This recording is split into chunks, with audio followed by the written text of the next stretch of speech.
Hər kim nə danışırsa, onu qınayırlarsa, qınayanlar yox, özü günahkardır. Sən özü qınaq obyektinə çevirirsən deyə səni qınayırlar.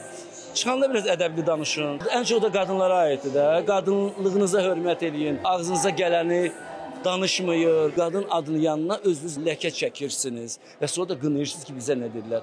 Sənin axı ağzından hər sözü dartıb çıxartmırlar, özün danışırsan və özün də qınaq obyektinə çevrilirsən. Sosial şəbəkələr çox acınacaqlı və biabırçı bir hal baş verir.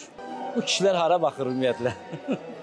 Yaxşı, deyək ki, ərin yoxdur, atan var, qardaşın var. Axı kimsə səni qıraqdan görə bilir, qohum əqraban, doğmaların bir sənə gəlsin, ayılsın da, yəni ayılsın ki, nə edirsən sən, nə eləmək istəyirsən? Elə o bəzi qadınların o cür hərəkətindən pul qazanırlar deyə, ata da, qardaş da, ər də, qozğun kimi özünü təqdim edən qadınlardan pul qazanırlar deyə susurlar.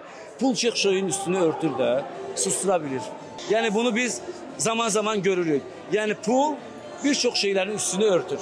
Səsi kəsir, gözü bağlayır.